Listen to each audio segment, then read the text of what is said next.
হ্যাঁ রে বড়া, কি কথা শুনেছিস রে বড়া তুই? এ বড়া, আমি যা বলছি ঠিকই বলছি, বুকাচোদা তোকে। তুমি চুদির ভাইয়ের প্ল্যানে আমি এমএলএর মেয়েকে বাড়ি থেকে নিয়ে পালিয়ে গেলাম, আবার তুমি চুদির ভাই আমার নাম করে দিয়েছো, আমার ঘাড় ভেঙে এমএলএ সাহেব মেরে 18 দিন আমাকে গোডাউনে ভরে রেখে দিয়েছিল, আর 1 লিটার পানি 7 দিন খাওয়া করেছিল। তার সাথে আমার পিতাকে অপমান করেছে। আর তুমি গুদু মারানি ভাই এমএলএ সাহেবের বউকে নিয়ে পালিয়ে এসে মনে করছি রাত 12টার পরে লাভিতে চুমু খাবা নাকি? ওইসব হবে না লো। তুই ব্যাপারটা বোঝার চেষ্টা করছিস না কেন বলতো বড়া?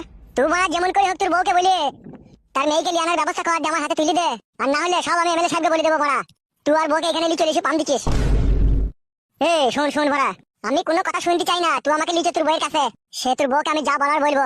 সে তোমার হিসাবে শাশুড়ি হচ্ছে, আর যদি না নিয়ে যাস তাহলে মনে কর তোর বাঁচাবাঁচি দুর্ভাষা। আরে শালা, আচ্ছা ফেসাতে বললাম তো ফেদা, তুই তো কোনো ফেসাতে পড়িস নিবে, ফেসাদের কথাটাই শুন নিবে। এখন আমার মতো গোডাউনে তালা বন্ধ হয়েছে কোনো, আর বন্ধ হওয়ার যদি মন না থাকে তাড়াতাড়ি আমাকে লিচে তোর বউয়ের কাছে। তোর সাথে লাউড়া কি কুক্ষণে যে দেখা হইলো, ছি ছি ছি ছি। কুক্ষণে মারাইছো, মাথার উপরে ভগবান আছে, তিনি যা ভালো বুঝেছে তাই করেছে।